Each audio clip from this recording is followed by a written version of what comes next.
neither it is possible to execute yoga system or karma system very properly in this age.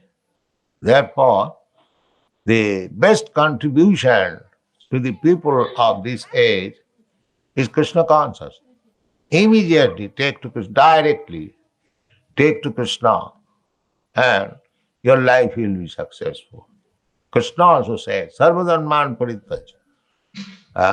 The yoga system, karma system, jnana system, they may be taken as different types of religious path, but Krishna recommends not only at the present moment, but eternally he recommends.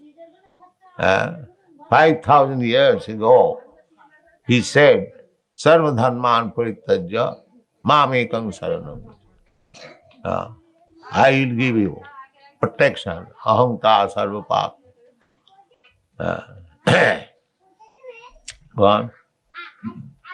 Srila Rupa Goswami has also mentioned in this definition of bhakti the word jnana karmadi. This karmadi, or fruitive work, consists of activities which are unable to help one attain to pure devotional service. Many forms of so-called renunciation are also not favorable to Krishna conscious devotional service. Yeah. Karma. Rupa Goswami has directly recommended. Annavilashita sunnam jnana karma anabhritam. Actually, we find so many yogis, jnanis, karmis, they cannot understand even what is the benefit of this Krishna consciousness movement. Because we say directly take to devotional service, sometimes they are not satisfied. But what can be done? This is the process recommended. And we are preaching through the mercy of Chaitanya Mahaprabhu. Chaitanya Mahaprabhu has recommended that this process of Krishna Kirtan, Parang Vijayate Krishna Sankirtan, Chetadarpanamarjanam Bhava Mahadavagni Nipapanam, Seyakairava Chandrika Vitaranam, Vidyavadhu Jivanam, Anandamudivardhanam Prativadam Purnamita Swadanam, Sarvatma Savanam Parang Vijayati Sri Krishna Sankirtan. This is Chaitanya Mahaprabhu's blessings. Parang Vijayati Sri Krishna Sankirtan. So go anywhere and everywhere, chant Hare Krishna mantra, and you will become victorious. This is Chaitanya Mahaprabhu's blessings. It is not our invention. And practically,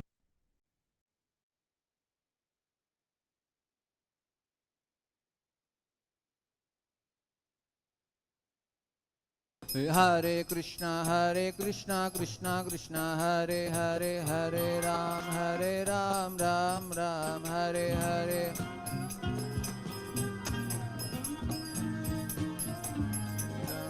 Hare Krishna భక్తులందరికీ ప్రణామాలు. ఈరోజు ఉదయం జై కృష్ణ పౌర్ణమిలో స్వయంభూ శ్రీ లక్ష్మీ నరసింహస్వామి వారి హారతి జరుగుతుంది. So దయచేసి భక్తులందరూ దర్శనం చేసుకోగలరు. హరే కృష్ణ.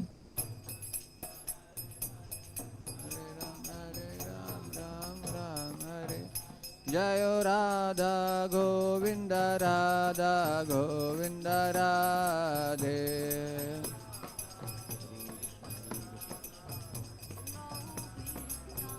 జయ నిత్యాయ గౌరంగ జయ నిత్యాయ గౌరంగ నిత్యాయ గౌరంగ జయ Nitai Gauranga.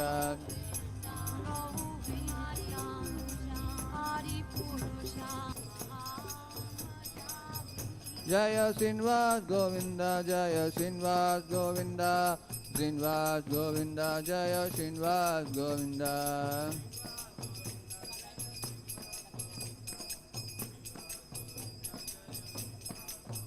Jaya Prahlad Narsimha, Jaya Prahlad Narsimha, Prahlad Narsimha, Jaya Prahlad Narsimha.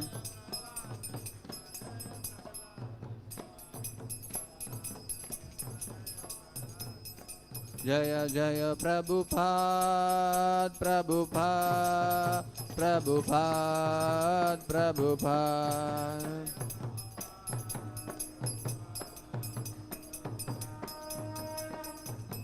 Nittai Gaur Hari Bol, Hari Bol, Hari Bol, Hari Bol.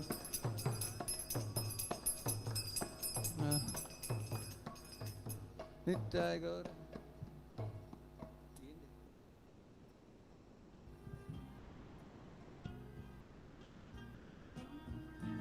Shri Shri Radha Govinda Hare Krishna Govinda temple. So దయచేసి భక్తులందరూ దర్శనం చేసుకోగలరు. మార్నింగ్ దర్శన హారతి జరుగుతుంది.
హరే కృష్ణ. భక్తులందరికీ ప్రణామాలు. ఈరోజు ఐక్య విద్యా సత్సంగ speaker Shriman Sahadeva Sakadasa Prabhu Hare Krishna golden temple vice president మరియు ఐక్య విద్యా డైరెక్టర్. ఈరోజు క్లాస్ టాపిక్ శ్రీకృష్ణ భగవానుడి ఆగమనం. హరే కృష్ణ ప్రభు. Over to you Prabhu.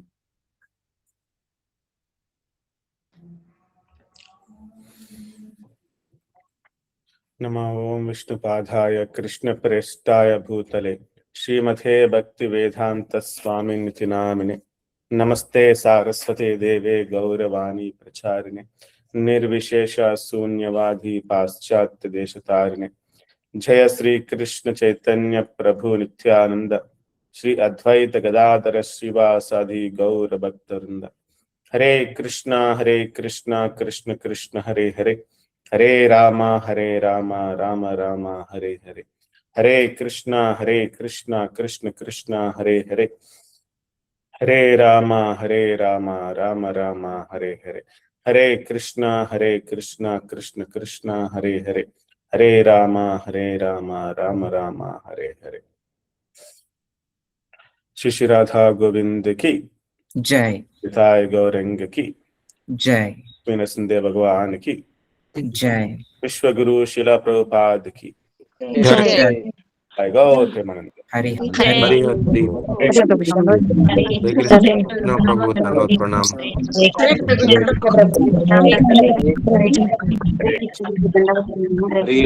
So ఈరోజు మనం క్లాస్ లో అయితే శ్రీకృష్ణ భగవాన్ గురించి మనం డిస్కస్ చేద్దాం. ఆయన యొక్క ఆగమనం గురించి. మనకి ఇంకొక ఆల్మోస్ట్ 1 month లో శ్రీకృష్ణ జన్మాష్టమి పండుగ ఉన్నది. మనకి అతి పెద్ద పండుగ అనే పండుగల్లోకెల్లా.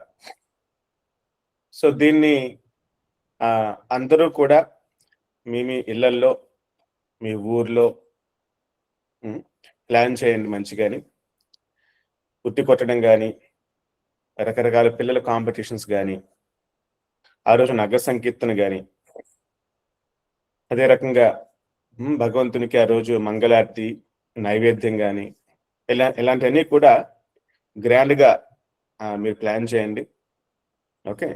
సో ప్రతి ఇల్లు కూడా ఒక మందిరం లాగా కొన్ని వందల మందికి ఆ కృష్ణ జన్మాష్టమి పండుగలో పాల్గొనే అవకాశము, ఆ భగవంతుని యొక్క ఆశీస్సులు వారికి లభించే విధంగా మీకు మంచి సేవా అవకాశము. సో కాబట్టి మీరు మీ ఊర్లో కొద్ది గ్రాండ్గా ప్లాన్ చేయండి మీ ఇంట్లో వాళ్ళతో. అలాగే మీరు కనుక విలేజ్లో టౌన్లో ఉంటే ఆ ఊరి పెద్దలతో మాట్లాడి సో మంచిగా సెలబ్రేషన్స్ ప్లాన్ చేయండి. ఇది మంచి అవకాశము. మనకి హరినామాన్ని అందరికీ అందజేసే అవకాశము, అలాగే శ్రీల ప్రభుపాదుల వారిని అందరిలోకి తీసుకెళ్లే అవకాశం అన్నమాట. మనకి ఆ గురువు గారి యొక్క శరణు వాళ్ళు తీసుకునే విధంగా వాళ్ళకి మంచి అవకాశం దొరుకుతుంది వాళ్ళకి కూడా. సో కాబట్టి ఈ రకంగా జన్మాష్టమి 1 month టైం ఉన్నది. మీరు మంచిగా ప్లాన్ చేసి డిస్కస్ చేసి మీరు చేయండి. సో ఈ జన్మాష్టమి సందర్భంగా మనం శ్రీకృష్ణ లీలలు మనం డిస్కస్ చేస్తామన్నమాట మార్నింగ్ క్లాసులోని. నేను తీసుకున్న క్లాసులో will discuss about Krishna Leela's more and more. So first మనకి భాగవతంలో శ్రీకృష్ణ భగవానుల వారు దశమ స్కందంలో కొన్ని లీలలు ఉంటాయన్నమాట. ఆ లీలలు డిస్కస్ చేద్దాం మనం. సో మొట్టమొదటి వచ్చేసి శ్రీకృష్ణ భగవాన్ యొక్క ఆగమనం. ఆయన అసలు ఎందుకు వచ్చారు, ఎందుకు రావాల్సి వచ్చింది, ఏ రకంగా వచ్చారు అనే విషయం అన్నమాట. అలాగే ఇంకొక ముఖ్య విషయం అన్నమాట, ఆ యొక్క అందరూ భక్తులు కూడా దయచేసి వ్యాస పూజ ఆఫరింగ్ అనేది రాయండి ఖచ్చితంగాని. గురువు గారికి మన యొక్క కృతజ్ఞత తెలియజేసే మంచి అవకాశము. గురువు గారు మనకి ఎంతో ఇచ్చారు, హరినామాన్ని కానీ భగవత్ సేవ అవకాశం కానీ ఇలా చాలా ఇచ్చారన్నమాట. సో ఆయనకి మనం కొంత కృతజ్ఞత భావంతో ఆయన మనకిచ్చిన అవకాశాన్ని గుర్తు చేసుకుంటూ ఆయనకు లెటర్ లాగా రాయడం మాట, ఒక లేఖ లాగా రాయడం మాట. సో కాబట్టి భక్తులందరూ కూడా వితౌట్ ఫెయిల్ టైం చూసుకుని అందరూ కూడా రాయాలి, త్వరగా సబ్మిట్ చేయాలన్నమాట. సో ఇది కూడా జన్మాష్టమి సెలబ్రేషన్ లో భాగంగా మనం చేస్తూ ఉంటాం అన్నమాట. వ్యాస పూజ నెక్స్ట్ ఆఫ్టర్ జన్మాష్టమి ఆ రోజు అందరూ కూడా ఈ యొక్క పంపించినవి మనం అందజేస్తాం గురువు గారికి అన్నమాట. Okay, so coming to the topic, ప్రభుపాదుల వారు అది శ్రీకృష్ణ అవతారం అన్నమాట. సో భగవంతుడు ఎప్పుడు కూడా మనకి భగవద్గీత కృష్ణుడు చెప్తూ ఉంటాడు, దట్ యదా యదా హి ధర్మస్య గ్లానిర్భవతి భారతి అభ్యుత్థాన ధర్మస్య తదాత్మానం సుజామ్యహం. ఎప్పుడెప్పుడైతే ధర్మం అనేది నశించిపోతూ ఉంటుందో,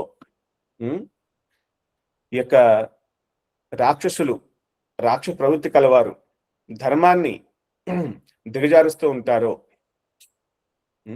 ఆ రకంగా ధర్మం నశించిపోతుందో, అటువంటి సమయంలో నేను అవతారం ఎత్తి ధర్మాన్ని రక్షిస్తాను అని చెప్తారు అన్నమాట. ఒక్కోసారి ఆయన యొక్క భక్తుల్ని పంపిస్తారు ఆయన ధర్మ సంస్థాపన కోసం. ఒక్కోసారి స్వయంగా ఆయనే వస్తారన్నమాట. ఓకే, సో ఈ రకంగా ఎప్పుడు భగవంతుడు ధర్మ సంస్థాపన చేస్తూ ఉంటాడు. ఎందుకు ధర్మ సంస్థాపన? అదేమి కృష్ణుడి ఎజెండా కాదండి, అది మన కోసం అన్నమాట. మనము ఆనందంగా ఉండటం కోసము, మనము భక్తి సాధన చేసుకుని ప్రశాంతంగా జీవిత గడపడం కోసము, మన యొక్క అంతిమ లక్ష్యం ఏదైతే ఉందో వైకుంఠ ప్రాప్తి మాట. సో దాన్ని పొందడానికి మనకి ఆ ధర్మ సంస్థాపన చేస్తారు భగవంతుల వారి మాట. సో దానికోసం అవతరిస్తారు అన్నమాట. సో కరెక్ట్ గా ఆల్మోస్ట్ 5000 years బ్యాక్, 5000 సంవత్సరాల క్రితము చాలా మంది రాజులు, కొంతమంది రాక్షసులు, కొంతమంది రాక్షస ప్రవృత్తి కలవారు అన్నమాట. సో వీరందరూ కూడా బాగా పెరిగిపోయారు ఈ భూమి పైన. సో వారికి చాలా రకరకాల పవర్ఫుల్ అస్త్రాలు ఉన్నాయి వాళ్ళకి. వాళ్ళు అనుకుంటే పెద్ద ఎత్తులో నష్టాన్ని కలగజేయగలరు సో సామాన్య జనులకు మాట. సో కాబట్టి వారిని బ్యాలెన్స్ చేసి ఈ భూదేవికి భారం తగ్గించే అవసరం వచ్చిందన్నమాట అండి. సో కాబట్టి అటువంటి పరిస్థితుల్లో ఒకసారి భూదేవి వచ్చేసి ఒక ఆవు రూపంలో ఆమె బ్రహ్మలోకానికి వెళ్తుందన్నమాట. సో బ్రహ్మలోకానికి వెళ్ళి ఆమె కళ్ళంటి నీళ్లు పెట్టుకుని ఆయన ప్రార్థన చేస్తుంది అన్నమాట. నేను ఈ యొక్క పాప భారాన్ని మొయలేకపోతున్నాను, అధర్మవత్తమైన రాజులు చాలా మంది పెరిగిపోయారు, దానివలన వారి రాజ్యంలో రకరకాల పాపాలు పెరిగిపోతున్నాయి, ఈ పాప భారాన్ని భరించలేకపోతున్నాను అని చెప్పేసి మొరపెట్టుకుంటుందన్నమాట. ఓకే, సో ఎప్పుడైతే రాజు అధర్మవత్తుడు అవుతాడో, పాపాత్ముడు అవుతాడో, సామాన్య ప్రజలు కూడా అదే రకంగా ప్రవర్తిస్తారు మాట. యథా రాజా తదా ప్రజ అని చెప్పేసి మనకు ఒక సేయింగ్ ఉన్నదన్నమాట. సో ప్రస్తుతం చూస్తే మన కలియుగంలో కూడా చాలా మంది రాజులు ఆ రకంగానే ఉన్నారు. వాళ్ళ యొక్క సొంత లాభాల కోసము దేశాన్ని కూడా తాకట్టు పెట్టే రకంగా కొంతమంది ఉన్నారన్నమాట. వారు ముఖ్యమంత్రి అయితే రాష్ట్రాన్ని తాకట్టు పెట్టేస్తారు, దేశాల నేతలైతే దేశాన్ని తాకట్టు పెట్టేస్తారు అన్నమాట, కేవలం మన సొంత లాభం కోసం. ఓకే, కొన్ని దేశాలు వారి యొక్క దేశాలు నంబర్ 1 గా ఉండాలి అని చెప్పేసేసి మిగతా దేశాలని ఎంత దారుణంగా నాశనం చేయొచ్చో ఆ రకంగా చేయడానికి వెనకాడకుండా ఉన్నాయన్నమాట. పాపం వాళ్ళు కూడా ప్రజలే, వాళ్ళు కూడా జీవించాలి అనే దయా దాక్షిణ్యం లేకుండా కొన్ని ప్రవర్తిస్తున్నారు అన్నమాట. ఓకే, ఈ కరోనా చూసాము 2020 సంవత్సరంలో అన్నమాట. ఈ మధ్యన చాలా విషయాలు దాని గురించి బయటపడ్డాయి విత్ ప్రూఫ్స్ తో. అంతకుముందు కూడా ఈ యొక్క విషయాలు కొన్ని ప్రచారంలో ఉన్నాయి. ఇది క్రియేట్ చేసిన వ్యాధి అని చెప్పేసి మాట. ఈ మధ్య దాని గురించి చాలా ప్రూఫ్స్ లో బయటపడ్డాయి మాట. సో కొన్ని అగ్ర దేశాలు వచ్చేసి వారు అటువంటి రోగాన్ని కనిపెట్టి దానికి వ్యాక్సిన్ కూడా వాళ్ళు కనిపెట్టి, ఓకే, అంతా సరిగ్గా మన దగ్గర మెడిసిన్ కూడా ఉందని చెప్పేసి వాళ్ళు నిర్ధారించుకున్న తర్వాత దాన్ని ప్రజల్లోకి వదిలి దేశాలు మాట ప్రపంచం మొత్తం మీద వదిలి వాళ్ళ వ్యాక్సిన్ అమ్మి డబ్బులు సంపాదించుకోవాలి అనే ప్రయత్నము చేసినట్టు కొంతమంది చెప్తున్నారు అన్నమాట. అలాగే భారతదేశంలో కూడా ఈ యొక్క ప్రయత్నం అన్ని గట్టిగా చేశారు వాళ్ళు. కానీ మన నాయకుడు వచ్చేసి ఆయన ఇవన్నీ కాకుండా భారతదేశంలోనే రీసెర్చ్ చేసి ఒక యాక్షన్ విధులు చేసి అవన్నీ కూడా ఆపారు. అలా ఆపినందుకు ఆయన మీద చాలా దుష్ప్రచారం కూడా బాగా చేశారన్నమాట. మొత్తం దేశాన్ని నాశనం చేస్తున్నారని చెప్పేసి కొంతమంది డబ్బులు ఇచ్చి ఇవన్నీ కూడా బాగా చేయించారు. రకరకాల మీడియా క్యాంపెయిన్స్, స్ట్రైక్లు అన్ని కూడా బాగా చేయించారు అప్పట్లో మాట. ఇప్పుడు కూడా చూస్తున్నారు స్ట్రైక్లు మాట. ఎప్పుడైతే దేశ శ్రేయస్సు కోసము, ప్రజల శ్రేయస్సు కోసం మంచి నిర్ణయాలు తీసుకుందామని చెప్పేసి తీసుకుంటారో ఆ టైంలో వస్తారన్నమాట ఈ స్ట్రైకులు, ఈ సోషల్ మీడియా క్యాంపెయిన్స్. ఈ మధ్య చూసామన్నమాట ప్రధానమంత్రిని రకరకాల తిట్టడము, వీళ్ళు జస్ట్ జెన్జీ యూత్ మాట. సో వాళ్ళని ఉపయోగించుకొని రకరకాలుగా స్ట్రైకులు చేసి రకరకాల గొడవలు చేశారన్నమాట. అలాగా ఇవన్నీ కూడా వేరే దేశాలు వారు ఇచ్చే ఫండింగ్స్ చూసుకుని వీళ్ళందరూ కూడా చేస్తున్నారు అన్నీ కూడా మాట.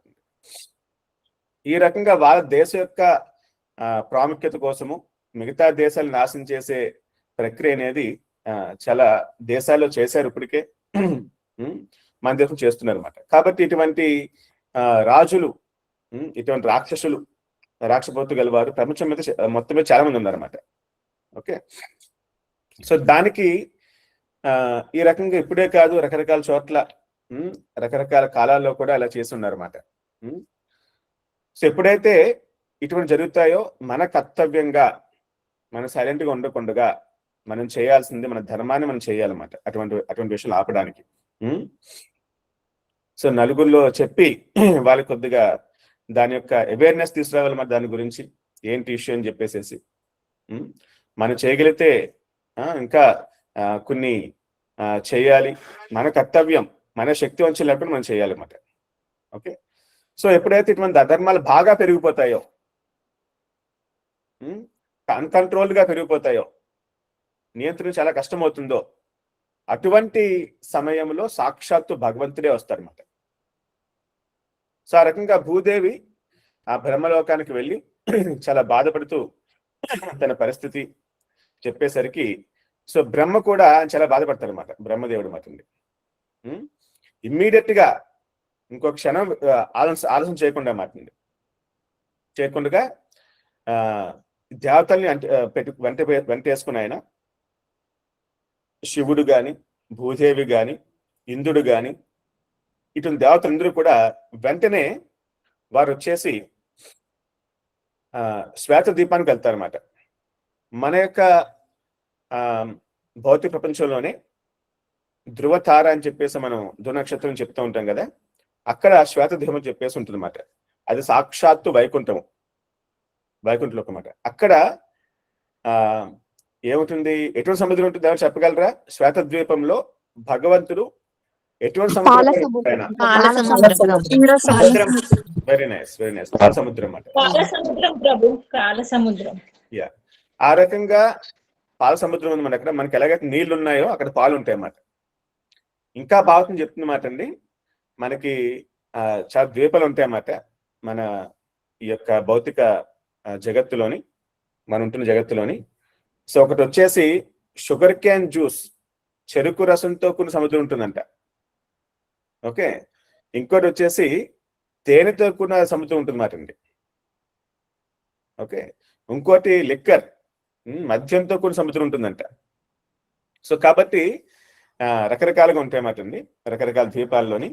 మనం నీళ్ళ సముద్రం పరిధిలో మనం ఉన్నామాట యాక్చువల్గా. సో అక్కడ వచ్చేసి సాక్షాత్తు ఆ రకంగా శ్రీకృష్ణ అది విష్ణు భగవంతుడు ఉంటారన్నమాట. ఆయన ఆ యొక్క పాల సముద్రం మధ్యలోని. అందుకే ఆయన్ని క్షీరోదక సాయి విష్ణు అని చెప్తారన్నమాట. క్షీరంలో ఉన్నాడు కాబట్టి క్షీరోదక సాయి విష్ణు అన్నమాట.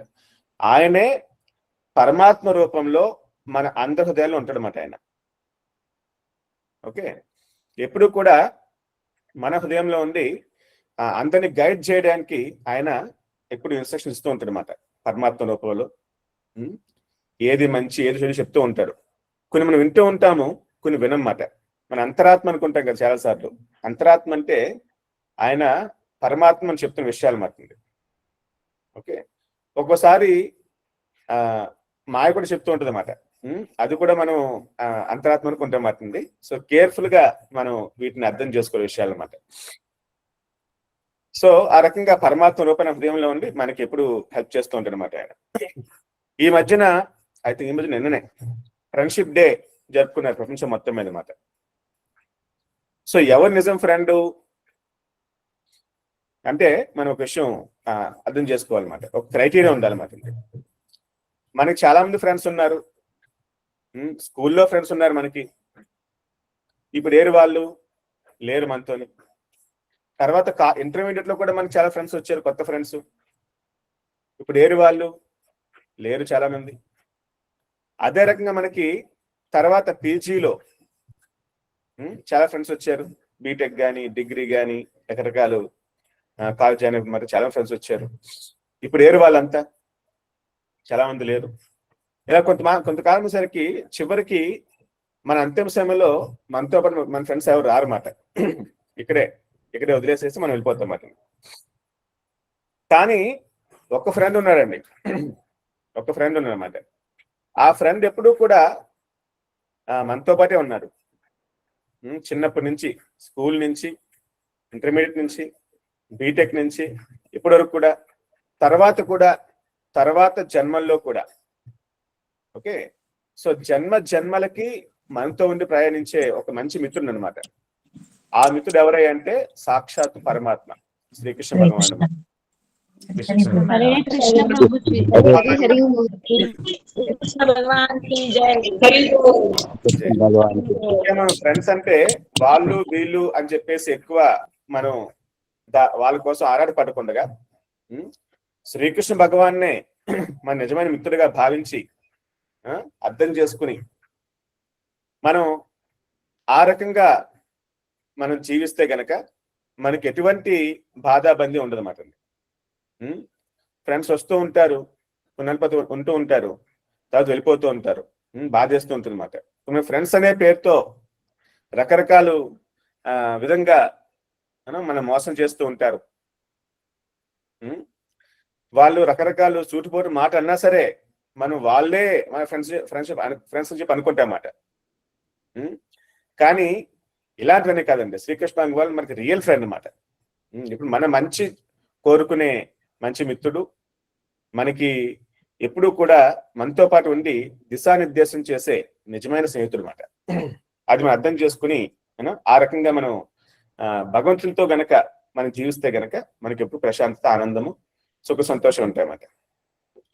సో కాబట్టి రియల్ ఫ్రెండ్ ఎవరు? రియల్ ఫ్రెండ్ ఎవరు?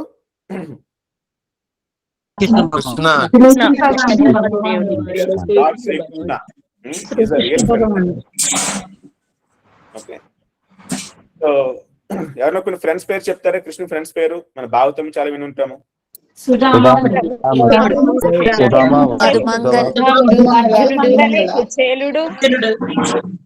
ఉద్ధవుడు,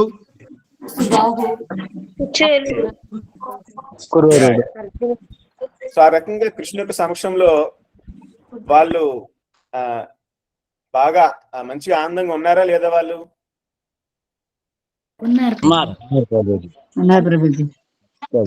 కృష్ణుడు వాళ్ళు మోసం చేశాడా? ఆ రకంగా సాక్షాత్తు శ్రీకృష్ణ భగవానుడు మనకి స్నేహితుడిగా ఉంటే మన భాగ్యం అనేది చాలా గొప్పదన్నమాట. సో ఆ రకంగా మనం భౌతికమైన స్నేహాల కన్నా ఈ రకంగా భగవంతునితో ఆయనకు భక్తులతో స్నేహం అనేది మనకు ఆల్వేస్ చాలా మంచిది అన్నమాట. దాన్ని సత్సాంగత్యం అని చెప్పి అంటారు అన్నమాట. శ్రీకృష్ణ భగవానుడు ఏదో కోరుకుంటున్నారో ఆయనకి భక్తులు కూడా అదే కోరుకుంటారు అన్నమాట. సో అటువంటి సత్సాంగత్యం ఉండడం చాలా చాలా ముఖ్యం అన్నమాట. సో ఆ రకంగా ఆయన విష్ణువు క్షీరోదక సాయి విష్ణువు ఆయన శ్వాసదీపంలో ఉంటాడు అన్నమాట ఆయన. సో దేవతలందరూ వెళ్ళినప్పుడు వారు ఏం చేస్తారంటే భగవంతుణ్ణి చాలా గౌరవంగా ప్రార్థన చేస్తారన్నమాట. సో ఏంటి ఆ ప్రార్థన అంటే పురుషోక్త. చాలా గురుల్లో దీన్ని పఠిస్తూ ఉంటారు, పురుషోక్త అని చెప్పేసి అన్నమాట. అది వేదంలో ఉంటుంది మాట. సో ఆ పురుషోక్తాన్ని వాళ్ళు పఠించి భగవంతుని ప్రార్థన చేస్తారన్నమాట. సో ప్రార్థన చేసిన తర్వాత బ్రహ్మదేవుడు ఆయన ధ్యానంలో కూర్చుంటాడు అన్నమాట అండి. కూర్చుంటే అప్పుడు విష్ణు భగవానుడు ఆయనకు ఒక సందేశాన్ని ఆయన హృదయంలో ఇస్తారన్నమాట. ఆయన చెప్తారన్నమాట. సో చెప్పిన తర్వాత బ్రహ్మదేవుడు చాలా ఆనందపడి ఆయన కళ్ళు తెరిచి అందరికి కూడా దేవతలందరూ కూడా మంచి సందేశాన్ని చెప్తారన్నమాట. సందేశాన్ని అన్నమాట ఏంటంటే త్వరలోనే ఆ భగవంతుడు అవతరిస్తున్నాడు, ధర్మ సంస్థాపన చేస్తాడు. ఆయన ప్రత్యేకించి ఈ భూలోకంలో యదువంశంలో ఆయన ఆర్పించబోతున్నాడు. కాబట్టి దేవతలందరూ కూడా ఆ యొక్క యదువంశంలో అలాగే భూలోకంలో రకరకాల వంశాల్లో మీరు కూడా జన్మలు తీసుకుని ఆ భగవంతుని సేవకి మీరు సహకరించాలి. ఆయన యొక్క భగవంతునికి ప్రీత్యర్థం మాటండి. సో భగవంతుణ్ణి ఆంధ్రపరచడం కోసము మనం కూడా జన్మలు తీసుకుని ఆ సేవ చేసే అవకాశాన్ని మనం పొందుదాము. ఆ రకంగా భగవంతుణ్ణి మనం ప్లీజ్ చేద్దాము, ఆయన సంతృప్తి పరుద్దామని చెప్పేసి ఆయన చెప్తారన్నమాట. సో ఈ రకంగా భగవంతుని యొక్క సేవ కోసం సాక్షాత్తు దేవతలు కూడా ఎంతో వాళ్ళు ప్రాకులాడతారంట. మాకు సేవ కావాలి, మాకు సేవ కావాలి చెప్పేసి మాట. సో అంత గొప్పది భగవంతుని సేవ మాట. సో అదే రకంగా మనకు అర్థం చేసుకోవాలి భగవంతుని సేవకి ప్రాముఖ్యత మాట. సేవ కోసం మనకి హ్యాంకరింగ్ ఉండాలన్నమాట. సేవ అనేది హ్యాంకరింగ్ అంటే ప్రాకులాడడం అన్నమాట. సేవ చేయాలి అని చెప్పేసి మాట. ఇది చాలా ముఖ్యమైన గుణం. మనకి సేవదేమున్నది, నేను సాధన చేసుకుంటాను చాలు నాకు అనుకుంటే కరెక్ట్ కదండి. మనం సాధన చేసి సేవ కోసం అన్నమాట. అది కూడా ఒక సేవ వచ్చినప్పుడు నాకు చాలా కష్టంగా ఉన్నది, నాకు బర్త్డేన్ అయిపోయింది, ఇది నేను చెయ్యను అని చెప్పేసి చాలా మంది అంటూ ఉంటారు అన్నమాట.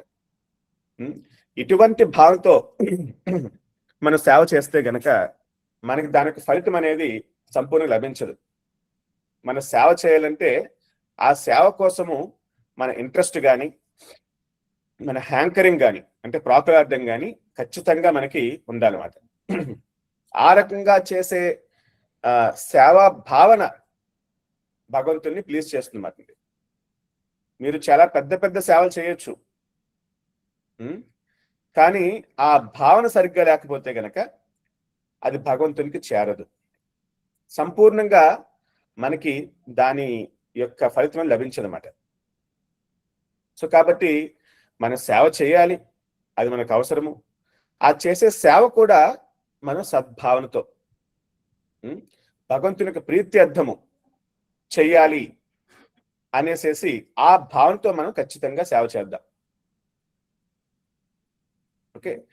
సో ప్రభుపాద వారు కూడా ఈ యొక్క సేవ యొక్క ప్రాముఖ్యత కోసం చాలాసార్లు చెప్పారు అన్నమాట. ఓకే. ఎవరైతే సేవ చేస్తారో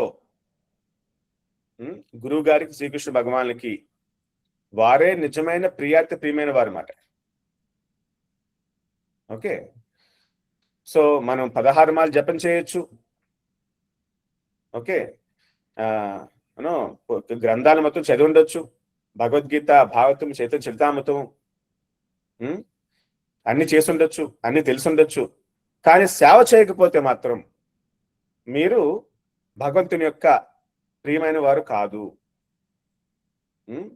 ఓకే. సో కాబట్టి ఇప్పుడు అర్జునుడు చూడండి, అర్జునుడు ఎంతో సేవ చేశాడు, పెద్ద యుద్ధమే చేశాడు ఆయన చెప్పాడని చెప్పేసేసి, శ్రీకృష్ణ వాళ్ళు చెప్పారని చెప్పేసి మాట. పాండవులు అందరూ కూడా మాట. ఓకే, అండ్ దెన్ ఈ రకంగా మహాభక్తులకు జీవితం చూసామనుకోండి, చాలా మంది ఆ రకంగా సేవ చేసి భగవంతుణ్ణి వాళ్ళు సంతృప్తిపరిచారు అన్నమాట. కాబట్టి మనం కూడా దీనికి ప్రాముఖ్యత అర్థం చేసుకోవాలి. దేవతలు సైతము, మహాభక్తులు సైతము అటువంటి సేవ కోసం ఎప్పుడు కూడా ప్రాకులాడతారు అన్నమాట వాళ్ళు. ఆ రకంగా బ్రహ్మ చెప్పారన్నమాట వాళ్ళందరికీ కూడా. ఇలాగా యదువంశంలో వసుదేవుని కొడుకుగా ఆయన అవతరించబోతున్నాడు. కాబట్టి మీరందరూ కూడా ఆయన సహకరించిన సేవ చేయండి అని చెప్పి చెప్తారన్నమాట ఆయన. అదే రకంగా ఇంకో విషయం చెప్తారన్నమాట. ఏంటి ఆ విషయము? విష్ణు భగవానుడే కాడు, విష్ణు యొక్క అనంతశేషుడు మాట. అనంతశేషుడు అంటే విష్ణువు శేషతల్పం పైన పడుకుంటారు ఎప్పుడు మాట ఆయన. సో ఆ అనంతశేషుడు కూడా అవతరించబోతున్నాడు. ఎవరి కింద? శ్రీకృష్ణ భగవాన్ యొక్క అన్న కింద అవతరించబోతున్నాడు అని చెప్పేసి ఇంకో శుభాలు చెప్తారన్నమాట. ఓకే, అంతేకాదు విష్ణు యొక్క మాయ, విష్ణు మాయ మాట. ఓకే, అంటే దుర్గాదేవి అన్నమాట. దుర్గాదేవి అంటే విష్ణు యొక్క శక్తి మాట. ఆమె కూడా అవతరించబోతుంది అని చెప్పేసి చెప్తారన్నమాట. సో ఆ రకంగా బ్రహ్మదేవుడు అందులో కూడా మంచి విషయాలు చెప్తారన్నమాట. దాంతో దేవతలను కూడా ఫుల్ హ్యాపీ. వాళ్ళు కూడా ఈ రాక్షసులు పెరిగిపోతున్నారు, వీళ్ళని కట్టడి చేయడం ఎలాగని చెప్పేసి వాళ్ళకు కూడా చాలా యాంగ్జైటీ, ఆందోళన ఉందన్నమాట బాగా మాట. సో అందరి ఆందోళనని ఆయన క్లియర్ చేస్తూ ఈ రకంగా మంచి సందేశం చెప్తారన్నమాట. దాంతో దేవతలు very happy. They go back మాట. వెళ్ళిన తర్వాత ఇంకా సీన్ వచ్చేసి ఇట్ కమ్స్ టు భూలోక. ఓకే, సో భూలోకంలో పెళ్లి సీన్ మాట. ఎవరి పెళ్లి? వసుదేవ మరియు దేవకి. ఓకే, సో వసుదేవుని యొక్క తండ్రి పేరు ఎవరు చెప్పగలరా? సూరసేనుడు. సూరసేనుడు. సూరసేనుడు. తండ్రి పేరు వచ్చి ఉగ్రసేనుడు. ఉగ్రసేనుడు వచ్చేసి కంసుడి యొక్క తండ్రి.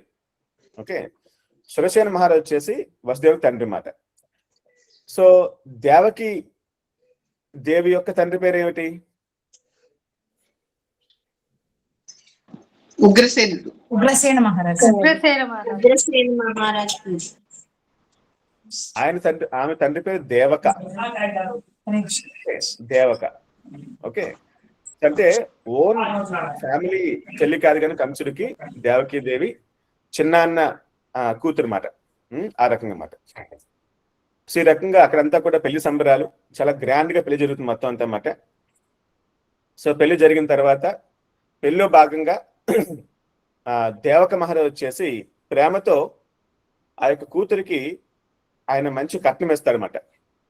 కట్నం అంటే ఫోర్స్ చేసి కాదండి, ప్రేమతో ఆయన ఇస్తారన్నమాట. అప్పట్లో ఆ రకంగా ఉండదు అన్నమాట. ఆయన ఏమిస్తాడు అంటే రథాలు ఇస్తాడంట, కొన్ని వందల రథాలు అన్నమాట. అంటే ఈ రథాలు వచ్చేసి ఏదో ఇనుముతో చేసినవి కాదండి, బంగారపు రథాలు అన్నమాట. బంగారపు రథాలు అన్నమాట. అంటే అర్థం చేసుకోవచ్చు అన్నమాట, అప్పట్లో వారి యొక్క ఐశ్వర్యం ఏ రకంగా ఉంటుందని చెప్పేసి అన్నమాట. మన హరే కృష్ణ గోల్డెన్ టెంపుల్ కట్టడానికే మనకి చాలా కష్టపడ్డామన్నమాట. కానీ అప్పట్లో రథాలకే, అంటే కార్లకి, ప్రస్తుతానికి కార్లు మనం యూజ్ చేస్తున్నాం, బంగారం కార్లు ఉన్నాయనుకోండి, ఇంకా వాళ్ళ యొక్క ఐశ్వర్యం ఎంత అర్థం చేసుకోవచ్చు అన్నమాట. అక్కడ ఒకటి కాదు, వందలాది రథాలు అన్నమాట. అదే రకంగా ఆయన 400 ఏనుగులు ఇస్తారంట. ఏనుగులు అన్నమాట, ఎలిఫెంట్స్. మనకి ఎలిఫెంట్స్ ఇప్పుడు చాలా రేరుగా చూస్తూ ఉంటాం అటండి. పండుగలు తీసుకురావాలన్నా కానీ చాలా కష్టం దొరుకుతుంటాయి ఏనుగులు మాటండి. కానీ అటువంటి 400 ఏనుగులు, అవన్నీ కూడా డెకరేషన్ చేసి మాట. ఎటువంటి డెకరేషను? బంగారపు నెక్లెస్లు మాట. వాటికి పూలమాల ఉంటాయి కదా, ఆ రకంగా బంగారపు పూలతో మాలమాట. ఏనుగులు కూడా ఆ రకంగా డెకరేషన్ మాట వాటికి. అదే రకంగా 15,000 గుర్రాలు మళ్ళీ అగైన్ అవి కూడా బంగారంతో డెకరేషన్ అన్నమాట. ఓకే, అండ్ దెన్ వాటితో పాటు కూడా 200 మంది జనాల్ని ఆ యొక్క దేవికి సేవ చేయడానికి ఆయన పంపిస్తారన్నమాట, కట్నంగా ఇస్తారన్నమాట ఆయన. సో అందరూ కూడా అప్పుడు కంసుడు వస్తారన్నమాట. ఆయన చెల్లి, చాలా ప్రేమ చెల్లి అంటే ఆయనకి. స్వయంగా నేనే నడుపుతాను రథాన్ని చెప్పేసేసి ఆయన రథసారథి అయ్యి నడిపిస్తుంటది అనమాట. సో దారిలో చాలా మంది జనము, చాలా మంది మంచి సంగీత వాద్యకారులు, వాళ్ళు రకరకాల మృదంగాలు, కత్తాళ్ళు, వీణలు అన్ని వాయించుకుంటూ తీసుకెళ్తూ ఉంటారు అనమాట. సో గ్రాండ్ ప్రొసెషన్, జనం అంతా కూడా జన సందోహంతో రథం వెళ్తూ ఉంటుంది అనమాట. అలా వెళ్తూ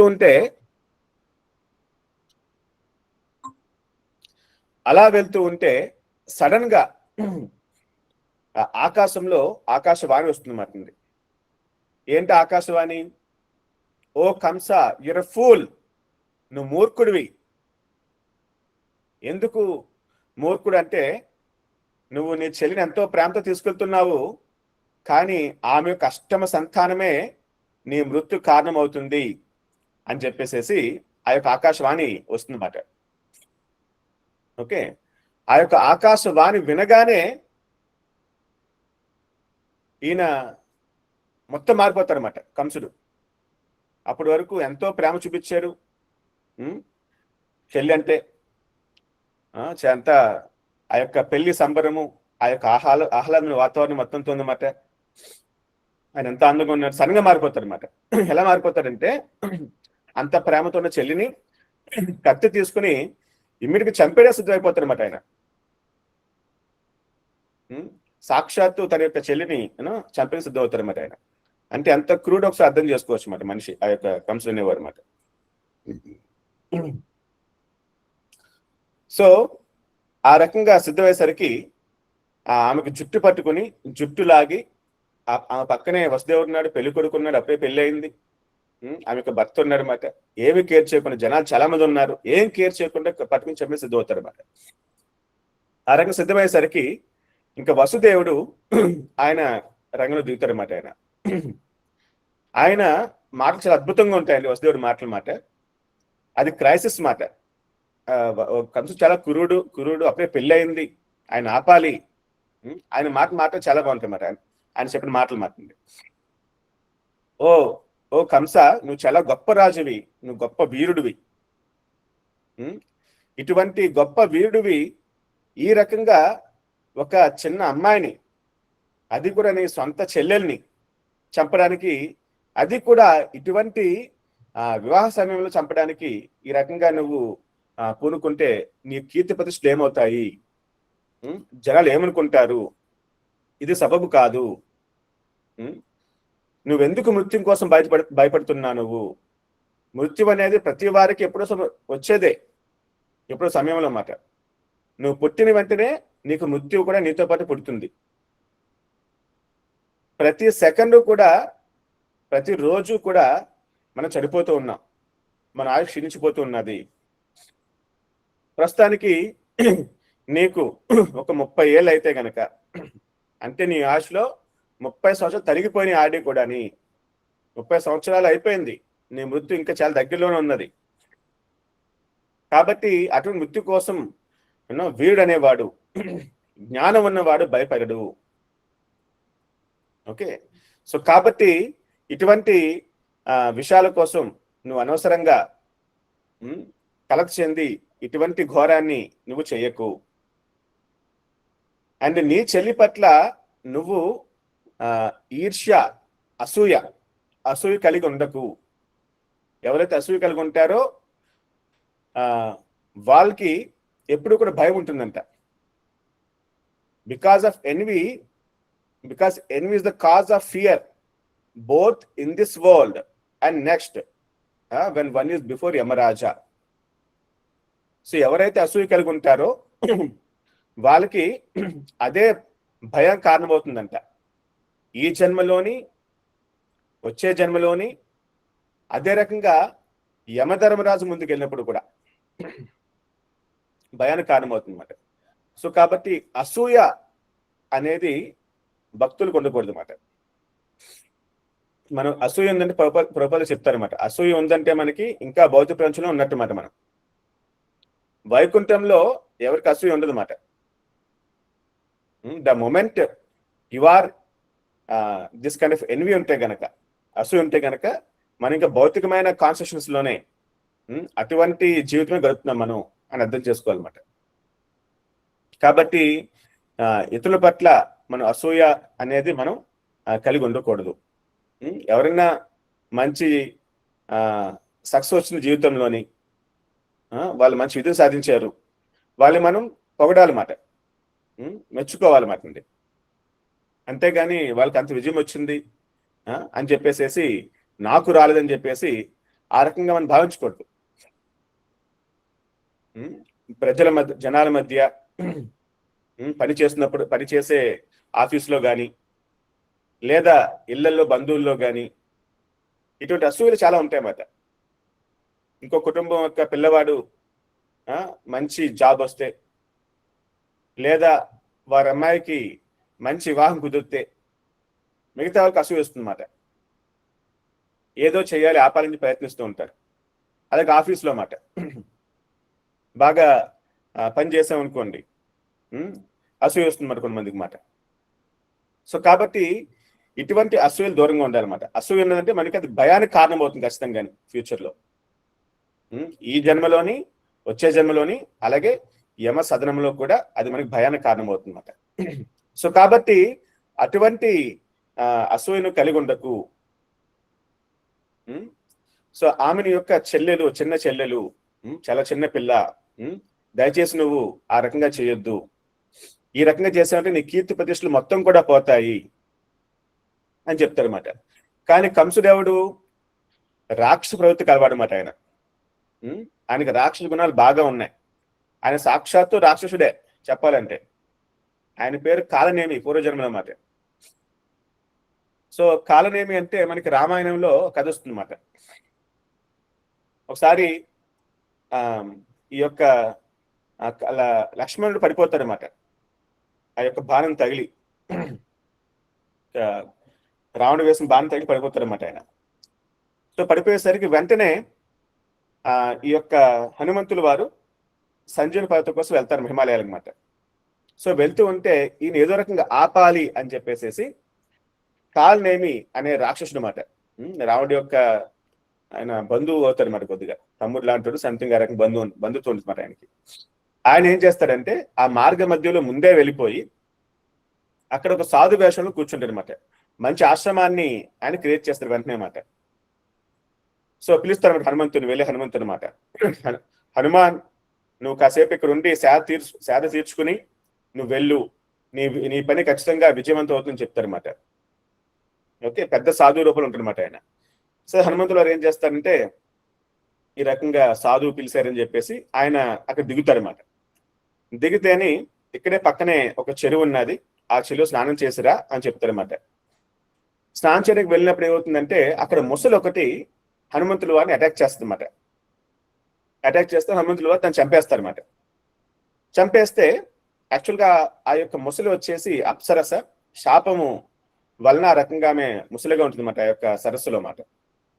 ఆమె చెప్తుందన్నమాట, ఈ యొక్క సాధువు నిజమైన సాధువు కాదు, ఆయన కాలనేమి రాక్షసుడు, కాబట్టి ఆయన్ని దాని ప్రకారం నువ్వు నడుచుకోవాలని చెప్తారన్నమాట. సో వెంటనే హనుమంతుడు విషయం అర్థం చేసుకుని ఆ కాలనేమి రాక్షసుని సంహరించి ఆయన వెంటనే హిమాలయానికి వెళ్ళి సంజీవ పర్వతం తీసుకొస్తారన్నమాట ఆ రకంగానే. సో సో అటువంటి కాలనేమి అవతారం అన్నమాట. ఆయన త్రేతాయుగంలో రకంగా ఉన్నాడు, ద్వాపర యుగంలో ఈ రకం కంసుడిగా ఆయన అవతరించాడు అనమాట. అంతకుముందు యుగాల్లో కూడా రాక్షసుడిగానే ఉంటాడు అన్నమాట యాక్చువల్గా ఆయన. సో ఇది కంసు యొక్క పూర్వజన్మ చరిత్ర అన్నమాట. సో ఇటువంటి రాక్షస గుణం ఉండే వారికి మంచి మాటలు అబ్బవు మాట. మంచి విషయాలు చెప్పావనుకో, నాయన ఇలా నడుచుకో, అమ్మ ఇలా చేయి అంటే విన్నరు మాట జనాలు కొంతమంది మాట. సో ఎలాగైతే కంసుడికి ఈ మాటలు నచ్చవో అదే రకంగా కొంతమందికి మంచి మాటలు నచ్చవన్నమాట. ఇది కంసుని గుణాలు మాట, రాక్షస గుణాలు మాట. సో కాబట్టి మంచి మాటలు చెప్పారంటే వినాలన్నమాట. మన మంచి కోసం చెప్తున్నారు, మనకి కష్టంగా ఉండొచ్చు, ఇష్టం లేకపోవచ్చు, కానీ కృతజ్ఞతాభావం కలిగి ఉండాలన్నమాట. మన మంచి కోసం చెప్తున్నారు అని చెప్పేసి ఆ భావన ఉంటే గనక స్లోగా ఆ యొక్క మాటలు అర్థం చేసుకుని మన జీవితంలో వాటిని మనం ఎగ్జిక్యూట్ చేసుకుని మనం మంచి మార్గం వెళ్ళే అవకాశం మనకు వస్తుందన్నమాట. ఓకే, ఆ వినే గుణం లేకపోతే మాత్రం చాలా కష్టం. అనవసరంగా మనం రకరకాల ఆపదలు, భయాలు, ఆందోళనలకు మనం వెళ్తూ ఉంటాం అన్నమాట. సో అటువంటి రాక్షస గుణాల నుంచి మనం దూరంగా ఉంటామన్నమాట. ఇదే భక్తులకి లేదా దేవతలకి మరియు రాక్షసులకు ఉండే వ్యత్యాసం అన్నమాట. సో ఈ రకంగా ఆయన మంచి మాటలు అర్థం కాదన్నమాట. ఆయనకి వినట్లేదు, ఆయనకి అర్థం కావట్లేదు. కాబట్టి వసుదేవుడు ఇప్పుడు కొంచెం ఆయన మారుస్తారన్నమాట ట్రాక్ మాట. ఏమనుకుంటారంటే ఏదో రకంగా ఏదో మాటలు చెప్పి ఫస్ట్ ఆఫ్ ఆల్ దేవకి దేవిని కాపాడాలి. ఓకే, ఆ తరువాత పిల్లల్ని కాపాడదు ఏదో రకంగాని అని చెప్పి అనుకుంటారు అనమాట. ఆయన ఫస్ట్ దేవకి దేవిని కాపాడాలి. దేవకి ఉంటే పిల్లలు ఉంటారు, పిల్లలు పుట్టిన తర్వాత ఏదో రకంగా చేసి వాళ్ళు కూడా కాపాడవచ్చు అని చెప్పేసి అనుకుంటారు అనమాట ఆయన. సో చెప్తారు మాట ఇంకా కంసుడికి ఏమని చెప్తారంటే ఇది గొప్ప పాపం, ఇది ఈ రకంగా పెళ్లి కూతుర్ని ఈ రకంగా నీ సొంత చెల్లి చంపితే అని. సో ఈ పాపం అనేది నీకు చాలా ప్రభావం అనేది ఉంటుంది, కాబట్టి నువ్వు దాని నుంచి అటువంటి పాపం చేయకు. ఓకే, సో వసుదేవుడు మంచిగా నవ్వుతున్నప్పటికీ ఆయనకి నవ్వుతూ మాట చెప్తుంటారు అనమాట, కానీ లోపల ఆయనకి చాలా బాధ ఉందన్నమాట. సో నేను చెప్తాను, కంస నీకు డేంజర్ అనేది నీ చెల్లి నుంచి కాదు, నీ చెల్లి యొక్క అష్టమ సంతానం గురించి. కాబట్టి నీ చెల్లిని వదిలేసే, నువ్వు నీ చెల్లికి పుట్టే పిల్లందరినీ కూడా నేను తీసుకొచ్చి నీకు ఇచ్చేస్తాను. నేను ఇచ్చేస్తే గనక నువ్వేం కావాలంటే చేసుకో వాళ్ళతోని. నీకు ఆపదనేది నీ చెల్లితో కాదు, నీ చెల్లి యొక్క అష్టమ సంతానంతో. కాబట్టి నీ చెల్లిని చంపాల్సిన అవసరం లేదు అని చెప్పి చెప్తారన్నమాట. సో దాంతో ఆ మాట అనేది కంసుడికి బాగా స్ట్రైక్ అవుతుందన్నమాట. సరే, ఈ రకంగా చేస్తే అందరూ చూస్తున్నారు, మళ్ళీ అనవసరంగా పాపం ఇవన్నీ ఎందుకని చెప్పేసి ఆయన ఒప్పుకుంటారు అనమాట. సో దాంతో ఆయన వాసుదేవుడు హ్యాపీ ఫీల్ అవుతారు అనమాట. ఆయన ఎందుకు నమ్ముతాడంటే ఆయన యొక్క మాటని, వసుదేవుడు అంటే ధర్మాన్ని ఖచ్చితంగా ఫాలో అయ్యే ఆయన వ్యక్తి మాట. ఆయన యొక్క ధర్మ నిరతి తెలుసు కాబట్టి కంసుడు దానికి ఒప్పుకుంటాడు అనమాట ఆయన. సో ఈ రకంగా దేవకి దేవిని వసుదేవుల వారు కాపాడతారన్నమాట. సో కాపాడిన తర్వాత వసుదేవుడు ఏం చేస్తారంటే ప్రతి సంవత్సరం కూడా ఆయనకి పిల్లలు పుట్టినప్పుడు ఆయన తీసుకెళ్ళి ఆయనకి ఇచ్చేస్తూ ఉంటారన్నమాట. ఫస్ట్ కొడుకు పుడతారన్నమాట, కొడుకు తీసుకెళ్ళి ఇస్తారన్నమాట. ఇస్తే ఒక్కసారి ఆశ్చర్యపోతారన్నమాట కంసుడు. ఏమని ఆశ్చర్యపోతారంటే ఏదో మాట చెప్పాడు ఇస్తానని చెప్పేసి, కొడుకుని ఇస్తానని చెప్పేసి చేస్తాడు లేదు అనుకున్నాను, కానీ నిజంగా తీసుకొచ్చి ఇచ్చాడు నాకని చెప్పేసి ఆయన చాలా ఆనందపడతారన్నమాట. వసుదేవుని యొక్క ప్రవర్తన పట్ల ఆయన చాలా సంతృప్తి చెందుతాడన్నమాట. ఆయన ఏం చెప్తాడంటే, కంస నువ్వేమి కంగారు పడినవసరం లేదు, నాకు ఆపద అనేది నీ యొక్క అష్టమ సంతానం 8వ సంతానం నుంచి, కాబట్టి వీటితో నాకు ఎటువంటి అపాయం లేదు, కాబట్టి నువ్వేం భయపడకు, నువ్వు తిరిగి తీసుకెళ్ళిపోని చెప్తాడు అన్నమాట కంసుడు మాట. దానికి ఒక్కసారి వసుదేవుడు ఆశ్చర్యపోతారు అన్నమాట. ఇదేమిటి ఎంత మంచిగా మాట్లాడుతున్నాడు అని చెప్పేసి ఆయన నమ్మని మాటలు మాట. సో మనం ఎప్పుడూ కూడా ఈ భౌతిక ప్రపంచంలో పూర్తిగా మునిగిపోయిన మాటలు నమ్మకూడదు మాట. ఎందుకు నమ్మకూడదు అంటే వారికి ఇంద్రియ నిగ్రహం లేదు, వాళ్ళ యొక్క కోపాలు కానీ వారి యొక్క ఇంద్రియాలు కానీ వాళ్ళ కంట్రోల్ లేవు. వాళ్ళు ఒక మాట చెప్తారు, ఇంకో మాట చేస్తూ ఉంటారు అన్నమాట. మన నమ్మకం అనేది ఎప్పుడు కూడా గురు కృష్ణ వారిపైన పెట్టుకోవాలన్నమాట అండి. మన భౌతికమైన వారిని నమ్మేమంటే, నా స్నేహితుడు అని చెప్పేసి నమ్మేమంటే ఒకసారి వాళ్ళ వల్లే మనకి అపాయం వస్తుందన్నమాట. చాలా మంది చూస్తాం, ఫ్రెండ్స్ అనే పేర్లతో రకరకాలు అప్పులు ఇచ్చే వాళ్ళకి లేదా షూరిటీ సంతకాలు చేసి చాలా మంది కుటుంబాలు ఎన్నో కష్టాలు పడ్డ సందర్భాలు చూస్తుంటాం అన్నమాట. సో కాబట్టి ఎవరిని నమ్మాలి? ఎవరిని నమ్మాలి అంటే గురు, కృష్ణ, వారి యొక్క మంచి భక్తుల్ని. ఓకే, సో వీరు నమ్మితే మన ఆల్వేస్ సేఫ్ మాట. ఈ విషయం బాగా తెలుసు వసుదేవుడికి మాట. కంసుడు ఇలా చెప్తున్నారు కానీ ఆయన నిలబడతాడా? ఎందుకంటే రాక్షస గుణాలు బాగా ఎక్కువ ఆయనకి. ఇంతవరకు నిగ్రహం లేదు, కోపం అనేది ఆయన తట్టుకోలేడు, ఆపుకోలేడు. కాబట్టి ఆయన డౌట్ఫుల్ గానే ఉంటాడు అన్నమాట ఇంకానే. సో చాణక్య పండితుడు విషయం చెప్తారన్నమాట, ఎప్పుడూ కూడా మనం ఎవరికైతే ఇటువంటి ఇంద్రియాలపై కంట్రోల్, నియంత్రణ లేదో వారి మాట ఎప్పుడు నమ్మకూడదు. ప్రత్యేకించి రాజకీయ నాయకులని చెప్తారన్నమాట ఆయన. సో అటువంటి రాజకీయ నాయకుల మాటలకు నమ్మకూడదని చెప్తారన్నమాట ఆయన చాణక్య పండితుడు మాట. చాలా మంది రాజకీయ నాయకులు పెద్ద మేనిఫెస్టో రిలీజ్ చేస్తూ ఉంటారు అన్నమాట ఎలక్షన్స్ ముందు. అది చేస్తాం, ఇది చేస్తాం అని చెప్పేసి అన్నమాట. తీరా ఎలక్ట్ అయిన తర్వాత ఆ మాటలు వాళ్ళు నెరవేర్చనమాట. సో రాజుల మాటలు కూడా నమ్మడం అనేది అంత కరెక్ట్ పని కాదన్నమాట. ఎందుకంటే వారు ఒక్కోసారి మారిపోతూ ఉంటారు అన్నమాట. వాళ్ళ కారణంగా ప్రెజర్స్ ఉంటాయి.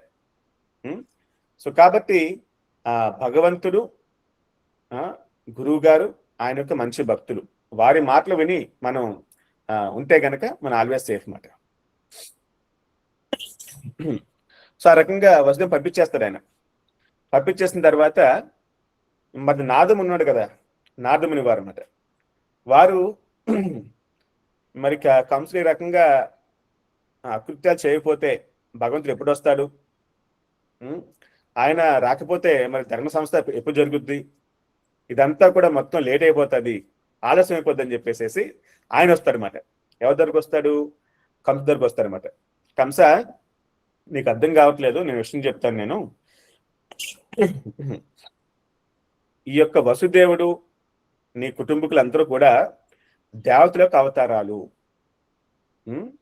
సాక్షాత్తు స్వర్గలోక దేవతలే ఈ రకంగా అవతరించారు. సో కాబట్టి నువ్వు జాగ్రత్తగా ఉండాలి. నువ్వు రాక్షసునికి అవతారము, నువ్వు కాలనేమికి అవతారము. నీ యొక్క స్నేహితులందరూ కూడా వారి యొక్క అవతారాలే, రాక్షసులకు అవతారాలే. సో వీరందరూ కూడా నీ మృత్యువుకి కారణం అవుతారు ఖచ్చితంగాని. కాబట్టి నాయన కంస, నువ్వు చాలా సావధానంతో వ్యవహరించాలి అని చెప్తారన్నమాట ఆయన. సో దాంతో ఒక్కసారి అర్థమవుద్ది మరి కంసుడికి, అసలు ఏంటి సినిమా, ఎవరు ఏంటి అని మొత్తం అర్థమవుద్ది అన్నమాట. అది తెలుసుకోగానే వెంటనే అప్పటి వరకు వసుదేవ దేవతలు వచ్చేసి రాజభవన్లో పెడతారన్నమాట ఆయన. వెంటనే వాళ్ళు లాక్కొచ్చి జైల్లో పడేస్తారన్నమాట ఆయన. జైల్లో పడేస్తారు మరి. అంతేకాదు ఆయన యొక్క తండ్రి, కంస యొక్క తండ్రి ఉగ్రసేన మహారాజు అన్నమాట. ఉగ్రసేన మహారాజు ఆయన కూడా ఆయన బదిలీ చేస్తారన్నమాట. ఒక్క నిమిషం.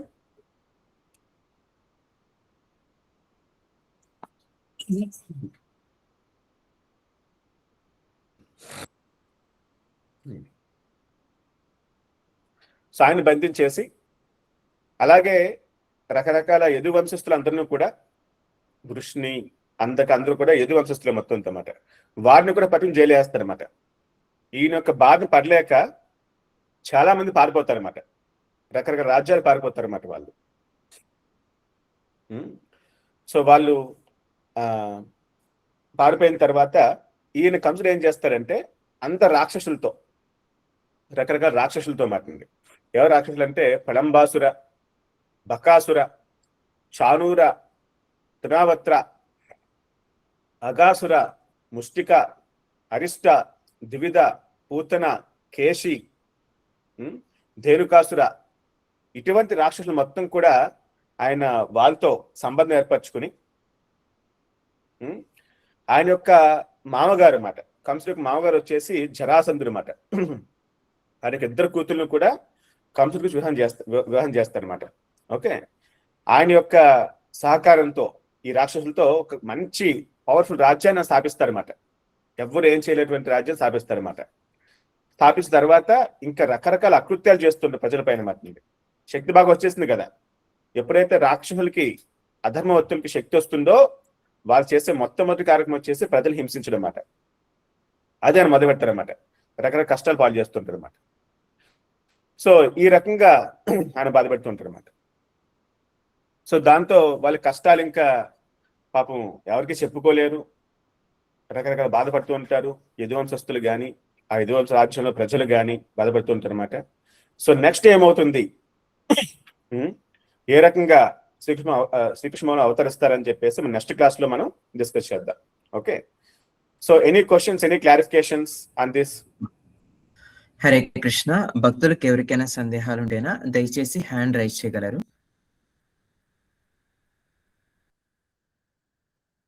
హరే కృష్ణ. వారిజా మాతాజీ, మీ సందేహాన్ని అడగండి మాతాజీ. హరే కృష్ణ ప్రభుజీ, ధన్యవాద ప్రణామ్. హరే కృష్ణ. సందేహం ఏం లేదు ప్రభు, చాలా బాగుంది క్లాస్ అయితే. అంటే మంచి పాయింట్ నాకు బాగా నచ్చింది ఏంటంటే, ఈ భౌతిక ప్రపంచంలో ఎవరిని నమ్మడానికి లేదు, ఓన్లీ గురు కృష్ణ అని మాత్రమే. సో మన నిజమైన నిన్న అందరూ ఫ్రెండ్షిప్ డే అని చేసుకోవడం జరిగింది. నిన్న కిడ్స్ క్లాస్ లో అదే చెప్పాను ప్రభు, మనకు స్నేహితుడు ఎవరైనా ఉన్నారు అంటే కృష్ణ పరమాత్మే. సో ఎందుకు అన్నది అలా కొన్ని చిన్న చిన్న స్టోరీస్ తో చెప్పడం జరిగింది అనమాట. అలాగా ఈ రోజు మీరు ఆ పాయింట్ మళ్ళీ బాగా కనెక్ట్ అయ్యాను ప్రభు. నిజమే ప్రభు, సిచ్యువేషన్ బట్టి మనుషులు మారిపోతూ ఉంటారు, మనం ఎంత స్నేహితుడు అనుకున్నప్పటికీ. But the real friend is our guru and Krishna. Hari బోల్ Prabhu. Thank you so much. Hare Krishna. Hare Krishna, మంచి పాయింట్. హరే కృష్ణ. అనురాగిని శ్యామదేవి దాసి మాతాజీ, మీ సందేహాన్ని అడగండి మాతాజీ. హరే కృష్ణ ప్రభు, ధన్యవాద ప్రణామ్. హరే కృష్ణ.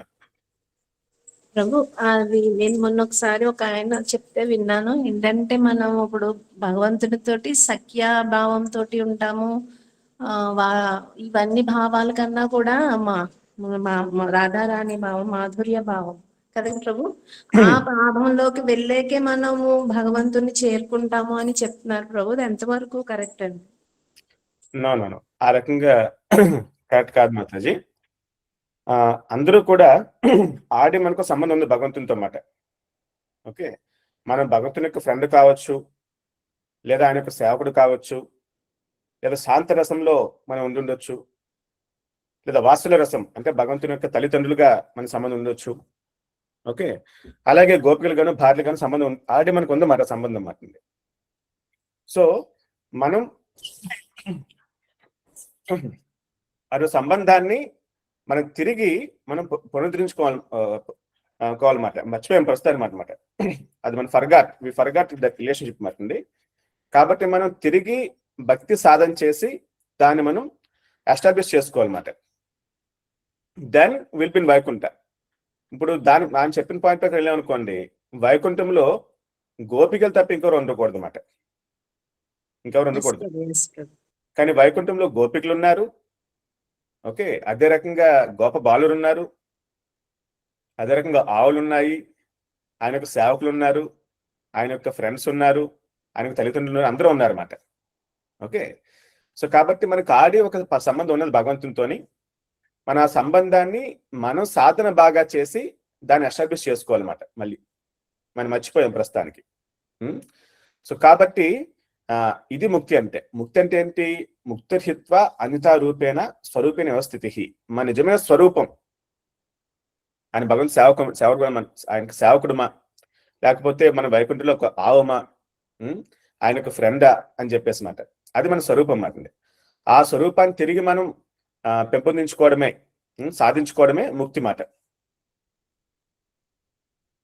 ఓకే, సో ప్రస్తుతానికి మనం అటువంటి రసాల్లో పూర్తిగా వెళ్ళి మనం ఏదో ఒకటి పట్టుకుని ఆర్టిఫిషియల్ గా మనం చేసుకోవడం అనేది ఇప్పుడు ఈ స్థితిలో మనకి కరెక్ట్ కాదన్నమాట. ఈ స్థితిలో అందరూ కూడా మన భగవంతుని యొక్క సేవకునిగా భావించి, మనం భగవంతుని సేవకులుగా భావించి మనం సాధన చేస్తూ ఈ రకంగా మనం ప్యూరిఫై అవుతే గనక, మనకి పవిత్రత వస్తే గనక, అప్పుడు భగవంతుడే మనకి ఆ సంబంధాన్ని రివీల్ చేస్తారన్నమాట. సో అప్పుడు దాని ప్రకారం సాధన అదే మనం భక్తి చేస్తూ ఉంటాం అన్నమాట. ఓకే, సో అటువంటి ప్యూరిఫికేషన్ రాకుండా నేను వైకుంఠంలో అది, నేను ఇది అని చెప్పి చాలా మంది చెప్తూ ఉంటారన్నమాట. వృందావనం వెళ్ళామనుకుని ఇటువంటి వాళ్ళు చాలా మంది ఉంటారన్నమాట. నువ్వు వైకుంఠంలో చిలక అని చెప్తారన్నమాట వాళ్ళు, నెమలి అని చెప్తారన్నమాట వాళ్ళు. ఓకే, సో ఆ రకంగా మిస్గైడ్ అవ్వకూడదు అన్నమాట. మనం సాధన బాగా చేసుకుని సేవ బాగా చేసుకుంటూ ఉంటే టైం వచ్చినప్పుడు భగవంతుడు మన ఏంటి అని చెప్పేసి మనకి ఆయన రివీల్ చేస్తారన్నమాట, చెప్తాడు ఆయన. దాని ప్రకారం మనం భక్తి సాధన చేసుకోవచ్చు తర్వాత. ఓకే ప్రభు. అంటే మనకి అక్కడ ఏది ఉంది అనేది మనం మర్చిపోయాము. ఇప్పుడు మనం చేసే సాధనను బట్టి అంటే ఆల్రెడీ మనం అది అయ్యి ఉండి మర్చిపోయాం అంటారా ప్రభు? లేదంటే మనకి ఇప్పుడు తీసుకున్న సాధన, మనం చేసే ఆలోచన, మన భావాన్ని బట్టి భగవంతుడు మనకు ఆ స్థానం ఇస్తారంటారు? అయ్యుండి మనం మర్చిపోయాం ఈ యొక్క సంబంధాన్ని అన్నమాట. అందుకే మనం మర్చిపోయే మన కిందకు వచ్చాయన్నమాట. భగవంతుడు ఆయన ఎందుకు అన్ని అనిపిస్తూ ఉంటాడు, నేను కూడా అనిపిస్తాను, నేను భగవంతు సంబంధం లేకుండా నేను ఆనందంగా జీవించగలను నేను అని చెప్పేసి మనం కోరుకోవడం వల్ల ఆ సంబంధాన్ని మర్చిపోయామాట. మనం మర్చిపోయి కిందకు వచ్చాయన్నమాట. సో ఒకసారి మొత్తం తిరిగి తిరిగి తిరిగి తిరిగి తిరిగిన తర్వాత మనకి రియలైజేషన్ వస్తే గనక ఇది కరెక్ట్ కాదు, భౌతిక ప్రపంచం కాదు, నేను వైకుంఠంలో ఉండాలి, ఆయనకి సేవ చేసుకోవాలి అనే రిలేషన్ వచ్చిన తర్వాత స్ట్రాంగ్ గానీ then again will go back to Vaikuntha లోక. ఆ వైకుంఠ లోకంలో, ఆ గోలోకంలో మనకి ఎటువంటి సంబంధం ఉన్నదో దాని ప్రకారం సేవ చేస్తుంటాం అన్నమాట భగవంతుడికి. ఓకే ప్రభు. హరే కృష్ణ. హరే హరే కృష్ణ. కృష్ణ. ధన్యవాద ప్రణామం. హరే కృష్ణ ప్రభు. ఒక విషయం అండి, ఇక్కడ వ్యాస పూజ ఆఫరింగ్స్ దయచేసి అందరూ కూడా అక్కడ నెంబర్ పెట్టారు కమెంట్ సెక్షన్ లో 9916088344 అన్నమాట. సో ఈ నంబర్ కి మీరు దయచేసి మెసేజ్ చేయండి, అందరూ కూడా రాసి, ఇది చాలా ముఖ్యము ఇందాక కూడా చెప్పామాట. ఆ రకంగా మీరు దయచేసి పంపించండి. ఇక్కడ క్వశ్చన్ ఉందన్నమాట. హరే కృష్ణ ప్రభుజీ ప్రణామాలు. ప్రభుజీ మా లాంటి వారు సాధనా భక్తిలో ఒక్కోసారి చాలా ముందుకి వెళ్ళడం, ఒక్కోసారి లో అయిపోవడం జరుగుతుంది ప్రభుజీ. అలాగే ఇంద్రియ విషయాల్లో కూడా పడిపోతాం. ఇలా ఉంటూ శుద్ధ భక్తి సరిగా చేయలేక స్వామిని చేరుకుని ఆయనకి సేవ చేసే భాగ్యం ఉంటుందా ప్రభుజీ? సో గుడ్ క్వశ్చన్ అండి. ఇది సాధారణంగా ప్రతి వాళ్ళకి ఎదురయ్యే ఛాలెంజ్ అన్నమాట. మనం సాధన బాగా చేస్తున్నాం, ఒక్కోసారి సరిగ్గా చేయమాట, ఒక్కోసారి ఇంద్రియాలు అనేవి మనల్ని టేక్అవుట్ చేసేస్తూ ఉంటాయన్నమాట.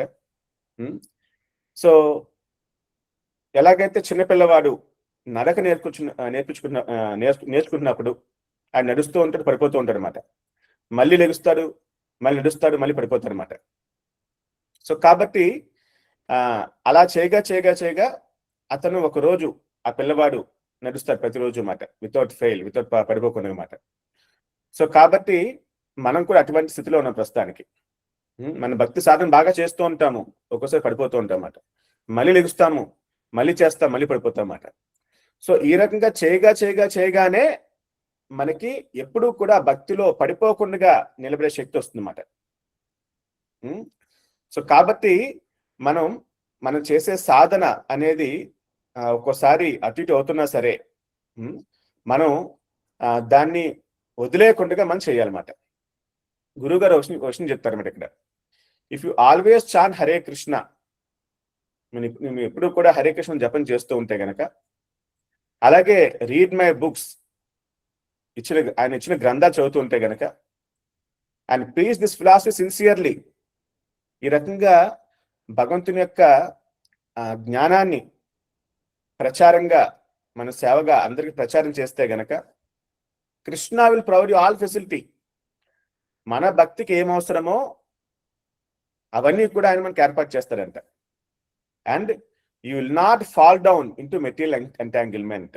మళ్ళీ కూడా ఈ భౌతిక ప్రపంచంలో పడిపోకుండా మనల్ని కాపాడుతాడు. ఇవన్నీ కూడా మనకి హరినామం కానీ, మనం పుస్తకాలు చదువుతూ ఉంటే గనక, సేవ చేస్తూ ఉంటే గనక భగవంతుడు కాపాడతారని చెప్పేసి గురువుగారు చెప్తున్నారు అనమాట. సో కాబట్టి ఆ రకంగా మనం సాధన అనేది చేస్తూ ఉండాలి, నిష్ఠగా, శ్రద్ధగా. ఒక్కోసారి అప్ అండ్ డౌన్స్ అయినా కానీ మనం చేస్తూ ఉండాలి. ఈ రకంగా చేస్తూ ఉంటేనే ఒకరోజు one day will come, you can always stand in భక్తి వితౌట్ ఫాలింగ్ డౌన్. పడిపోకుండా మనం భక్తిలో ముందుకెళ్లే స్థితి మనకు వస్తుందన్నమాట. కాబట్టి ఆ రకంగా మనం చేస్తూ ఉండాలి సాధన అనేది. Hare Krishna. Hare Krishna Prabhu. Can I take 2 more questions Prabhu? Yes, somebody asked one question previously. Prabhu నేనే ప్రభు. ఏం లేదు, ఇప్పుడు మన గోలోకంలో ఆవులు, అలాగే సీతాకోక చిలుకలు, చెట్లు అన్నీ కూడా ఉంటాయి కదా ప్రభు, నదులు, సరస్సులు కూడా. ఇదొకసారి అడిగాను ప్రభు, ఏ ప్రభునో నాకు గుర్తులేదు కానీ ఆన్సర్ కూడా మర్చిపోయాను. నాకు కొంచెం దాని ఆన్సర్ క్లియర్‌గా గుర్తుండిపోయేలా చెప్పండి.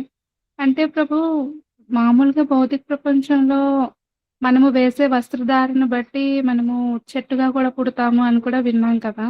కానీ మనం గోలోకంలో ఒక చెట్టుగా పుట్టామంటే అది మహద్భాగ్యంగా భావిస్తాము. అది అసల ఎలాగ మనం అర్థం చేసుకోవాలి ప్రభు ఇది? అంటే హ్యూమన్‌గా ఉండేటప్పుడు మనం భగవంతుడితో ఒక ఫ్రెండ్ లాగే ఉండాలి, లేతే ఒక గోపికలా ఉండాలో వాటెవర్ మనకు తెలీదు. మీరిప్పుడు అన్నట్టు మనం నిజంగా ఆయనతో ఉన్నటువంటి సంబంధాన్ని భగవంతుడు తెలియచేస్తాడు మన భక్తి ఆధారంగా అని చెప్పారు. సో, ఒకవేళ మేబీ ఒక చెట్టుగా నేనక్కడ ఉన్నానేమో, కానీ ఇక్కడికొచ్చేసానేమో అనుకుంటే గనక, అక్కడికి చెట్టుగా వెళ్ళడంకి ఈ భౌతిక ప్రపంచంలోకి అసలు ఎలాగది జరుగుతుంది? ఎలా అర్థం చేసుకోవాలి ప్రభు? హరే కృష్ణ. ఎలా జరుగుతుందంటే మనకి వైకుంఠంలో ఉండే గోలోకంలో ఉండే చెట్టు కానీ ఏం తక్కువ కాదండి. అది సాక్షాత్తు మహాభక్తులకు ప్రతిరూపాలు అన్నమాట. మనకి ఎలాగైతే కృష్ణుడు వేణువు ఉంది కదా, ఆ వేణువు ఒక వస్తువు కాదు, అది మహాభక్తుని యొక్క అవతారం అన్నమాట. అలాగే శంకు చక్రాలు కానీ, ఆయన యొక్క గదా పద్మం కానీ, అదే రకంగా ఆయన ధరించే ఆ యొక్క మాల, వనమాల, వైజయంతి మాల. ఓకే, సో ఇవన్నీ కూడా మహాభక్తుడికి ప్రతిరూపాలు అన్నమాట.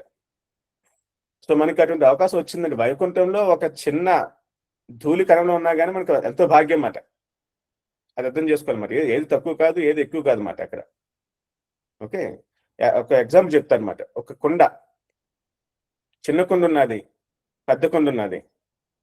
ఆ చిన్న కుండ నీళ్లు పోసాం, మనం ఫుల్గా పోసామన్నమాట. ఆ కుండ నేను ఫుల్గా ఉన్నాను ఫీల్ అవుతుంది మరి ఖచ్చితంగానే. అలాగే పెద్ద కుండ ఉన్నది, దాని కూడా నీళ్ళు పోసాం, ఫుల్గా నీళ్ళు పోసాం, అది కూడా నేను నిండుగా ఉన్నా అని చెప్పేసి ఫీల్ అవుతుంది అన్నమాట. అదే రకంగా ఏ రసం ఉన్నా సరే, శాంతరసం కానీ, దాస్యరసం కానీ, అలాగే మాధురసం కానీ, అది మాధురసం ఉత్తమం, నో డౌట్ అబౌట్ ఇట్ అన్నమాట. కానీ ఎవరు ఏ రసంలో ఉన్నారో వాళ్ళు ఆ రసంలోనే సంపూర్ణ ఆనందాన్ని అనుభవిస్తారు అన్నమాట. వాళ్ళు ఏ తక్కువగా ఫీల్ అవ్వరు అన్నమాట. వాళ్ళు అటువంటి సంపూర్ణ ఆనందాన్ని భగవంతుడు కలగజేస్తారు అన్నమాట. ఓకే, సో కాబట్టి చెట్టులాగా ఉండడం అనేది తక్కువ కాదు. అది ఏ రకంగా అవుతామంటే మనకు already we are connected like that to lord అన్నమాట. ఓకే, భగవంతుడు ఆ రకంగా కోరుకున్నాడు, నాకు చెట్టు కావాలి, నాకు వేణువు కావాలి, నాకు వైజయంతి మాల కావాలి ఆయన కోరుకున్నాడు అనమాట. ఆయన సుప్రీం స్వరాట్. ఆయన్ని మన ఆలోచనతో మన తగ్గట్టుగా నియంత్రించడం అన్నమాట. నియంత్రించడం ఆయన మాట. సో భగవంతుడు ఎలా కోరుకుంటే ఆ రకంగా ఆయన సృష్టిస్తారన్నమాట వాళ్ళు గోలోక వైకుంఠంలో. సో ఆ భక్తుడు ఆ రకంగా ఉండి ఆయన సేవ చేస్తూ ఉంటారు అన్నమాట. ఓకే, సో కాబట్టి ఆ వైకుంఠంలో, ఆ యొక్క గోలోకంలో మనం ఒక రేణువుగా పుట్టినా కానీ ఎంతో సదవకాశము. ఆ రకంగా భగవంతుడు కోరుకున్నాడు కాబట్టి మనం ఆ రకంగా వి క్రియేటెడ్ లైక్ దట్ అంటారు. We got created like that. Thank you Prabhu. Hare Krishna. Hare Krishna. Hare Krishna. Venkateswara Prabhu, మీ సందేహాన్ని అడగండి ప్రభు. ప్రభుజీ హరే కృష్ణ. ప్రభుజీ హరే కృష్ణ. ఇప్పుడు మాయాదేవి కృష్ణుడు పుట్టినప్పుడు కనకదుర్గ కింద వచ్చింది అన్నారు కదా, అంటే భౌతిక సృష్టికి ముందే మరి మాయాదేవి ఉంటుంది కదా ప్రభు, కృష్ణ పుట్టక ముందే, కృష్ణ అవతారానికి ముందే మాయాదేవి అనేది ఈ భౌతిక ప్రపంచంలో ఉంటుంది కదా, మళ్ళీ రీజనరేషన్ అంటున్నారండి. మళ్ళీ సుభద్ర మనకి కృష్ణుడికి చెల్లెలుగా పుట్టినట్టు మనకేం అంటే అక్కడ లీలలో కనిపించట్లేదు. దాన్ని ఎలా మాయాదేవికి దీన్ని ఎలా అర్థం చేసుకోవాలి అర్థం అంటే శ్రీకృష్ణ కన్నా ముందే కనకదుర్గాదేవి ఉన్నది. అంటే శ్రీకృష్ణుడు 5,000 సంవత్సరాల క్రితం ఆయన అవతరించాడు కాబట్టి అప్పటి నుంచే ఉన్నాడు అనుకుంటే మనం పొరపాటు పడినట్టు మాట.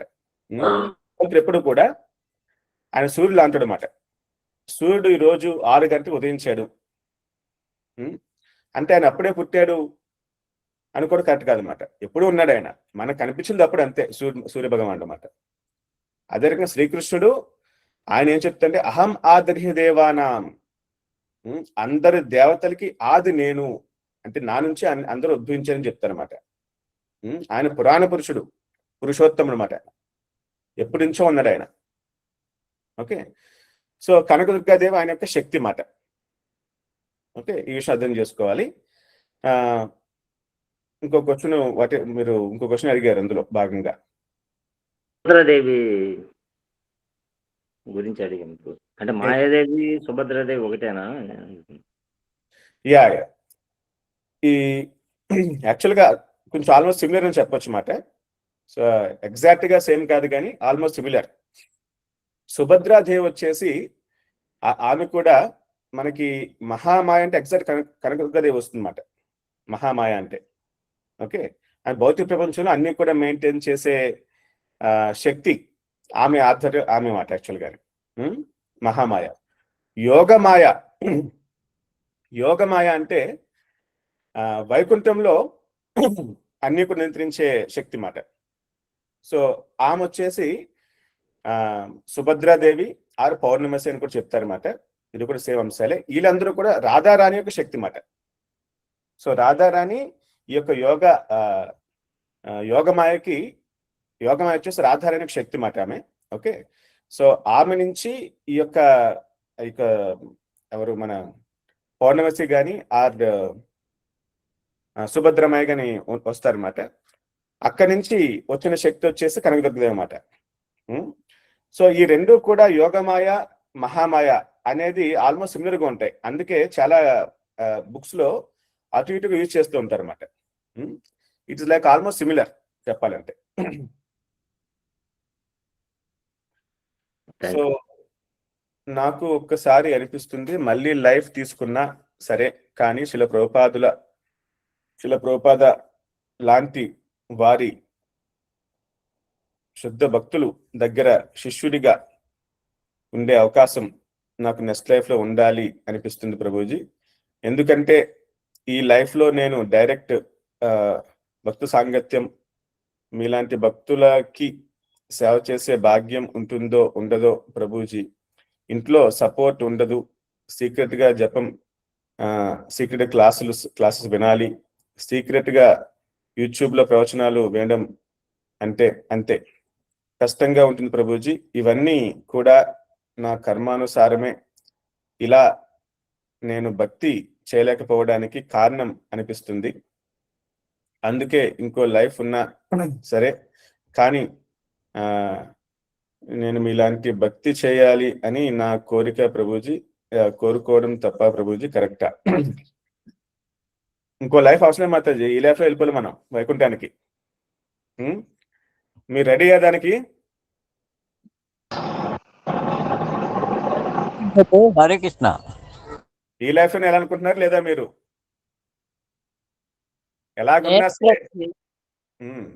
ఎలాగున్నా సరే పరిస్థితులు మనం వైకుంఠం వెళ్ళాలంటే ఈ జన్మ వెళ్ళిపోవచ్చు ఖచ్చితంగా. నో డౌట్ అబౌట్ ఇట్ మాట. సో ఆనే స్థితిగతాం తనువాన్ మనోభిర్. ఓకే, అంటే చైతన్య మహాప్రభు ఏం చెప్తారంటే స్థానే స్థితే. మీరు బ్రహ్మచారులుగా ఉన్నా, గృహస్థులుగా ఉన్నా, వానప్రస్థులుగా ఉన్నా, సన్యాసులుగా ఉన్నా, మీరు కృష్ణ చైతన్యాన్ని సాధన చేస్తే గనక, ఎటువంటి అడ్డంకులు ఉన్నా సరే మీరు సాధన చేస్తే గనక ఈ జన్మలోనే మనం వెళ్ళిపోవచ్చు వైకుంఠానికి. So don't plan okay, so don't plan for one more life. ఇదంతా కూడా మనకి డిలే అంతే. సో కృష్ణ చైతన్యానికి అంత శక్తి ఉన్నది. మనం ఆ రకంగా సీరియస్ సాధన చేస్తే మనకు కావాల్సినవి కూడా భగవంతుడు ఏర్పాటు చేస్తాడు. ప్రస్తుతానికి కుటుంబంలో రకరకాల ఇబ్బందులు ఉండొచ్చు, ఓకే, కానీ మీరు గట్టిగా కోరుకుంటే, మీ కోరిక బలంగా ఉంటే భగవంతుడు ఇప్పుడే అన్ని కూడా క్లియర్ చేస్తాడు మొత్తం అన్నమాట. హరి బోల్ ప్రభు, హరి బోల్, హరి హరి బోల్, హరి హరి బోల్, హరి బోల్, హరి బోల్. మన కోరిక బలంగా ఉండాలండి, అదే కీ మాట. Okay, any more questions? Hare Krishna. అడగండి మాతాజీ. ఎస్ ప్రభు. హరే కృష్ణ ప్రభు, దండవత్ ప్రణామం ప్రభు. ఇక్కడ అసూయ ఈర్ష అనేది కంసుడికి అప్పటి వరకు లేదు కదా ప్రభు. అప్పటికే సడన్ గా ఆయనకి ఈర్ష ఎందుకు వస్తుంది ప్రభు? అంటే అప్పటి వరకు దేవకి పైన ప్రేమతోనే ఉన్నారు కదా, మరి సడన్ గా అసూయ రావడానికి కారణం ఏంటి? ఎందుకంటే అప్పటి వరకు తన దగ్గర ఉన్నది నాకు కావాలని అసూయ కాదు కదా ప్రభు. దాన్ని కొంచెం వివరించండి ప్రభు. అంటే మనకి అటువంటి గుణాలు ఆడే ఉన్నాయన్నమాట కంసుడికి. ఆయన అన్ని చెడు గుణాల నుంచి బయటపడలేదు, ఆయనకు ఆ గుణాలు బాగా ఉన్నాయి. దాంతోపాటు చెల్లంటే ప్రేమ కూడా ఉందన్నమాట. కానీ ఎప్పుడైతే సంపూర్ణంగా ఆ యొక్క క్వాలిటీస్ అనేవి ప్యూరిఫై అవ్వో, అంటే ఆ గుణాలు అనేవి పవిత్రీకరణ చెందవో, సమయం వచ్చినప్పుడు అది బయటకు వచ్చేస్తుంది అన్నమాట, చాలా స్ట్రాంగ్ గా. సో మనకు కూడా ఒక్కోసారి అలా అనిపిస్తుంది, అలా అవుతూ ఉంటుంది మాట.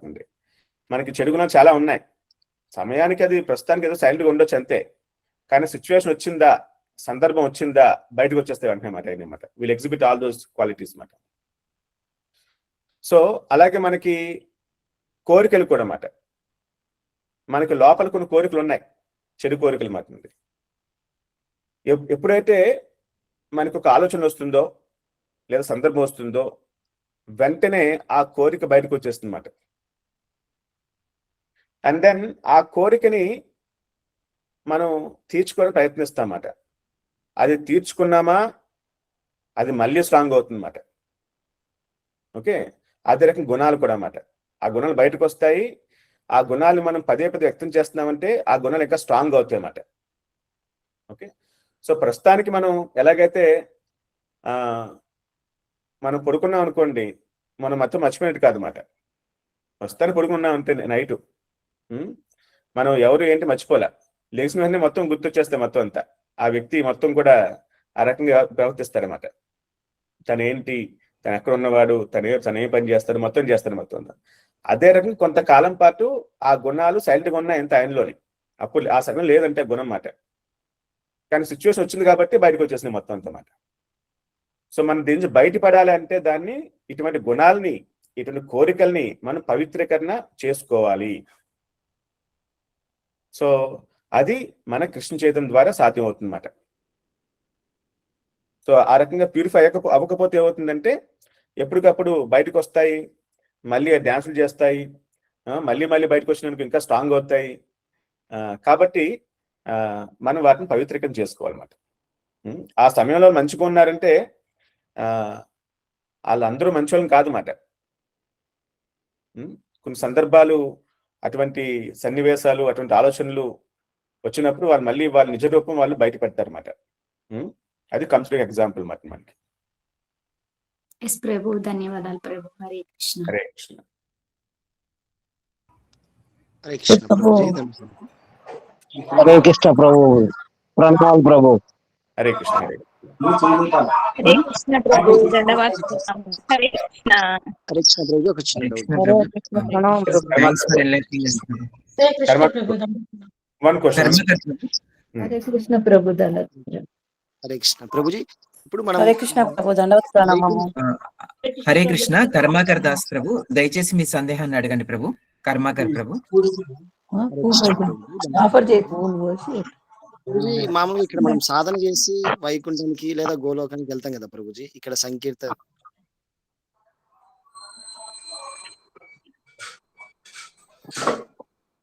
వినట్లేదు, ఉంటాయా లేకపోతే ఏం చేస్తుంది మనం? మీ వాయిస్ వినపడలేదు, ఎప్పుడు కట్ అయింది. చెప్పండి. హరే కృష్ణ ప్రభుజీ. ఇప్పుడు ప్రభు మీ సందేహాన్ని ఇంకొకసారి అడగండి ప్రభు. ప్రభుజీ, మనం ఇక్కడ ఈ భూలోకంలో ఉన్నప్పుడు మనం సాధన, అలాగే భగవంతుని సేవ, తర్వాత సంకీర్తన ఇవి చేస్తాం కదా ప్రభుజీ పవిత్రం కావడానికి. అలాగే పవిత్రమైన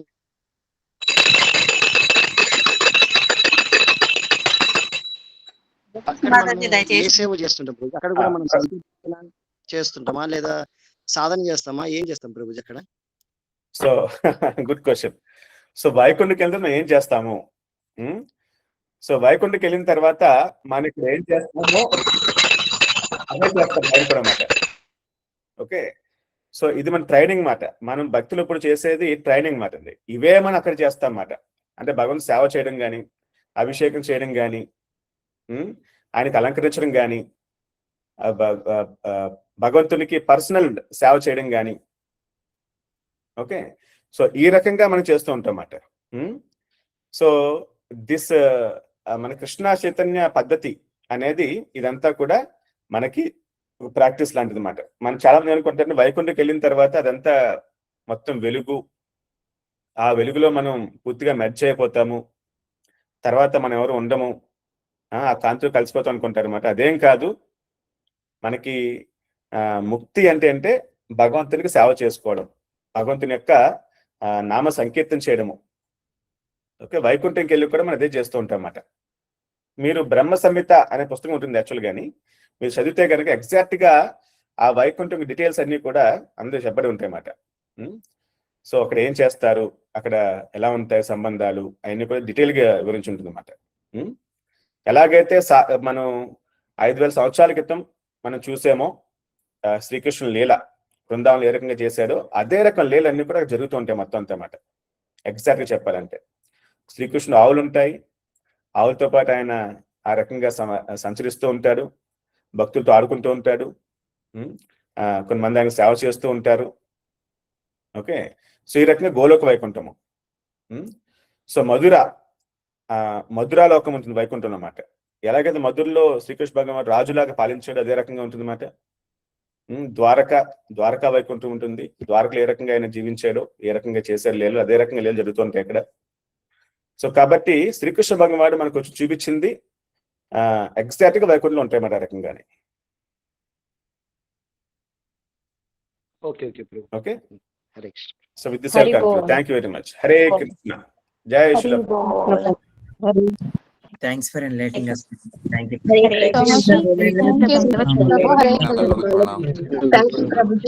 కృష్ణ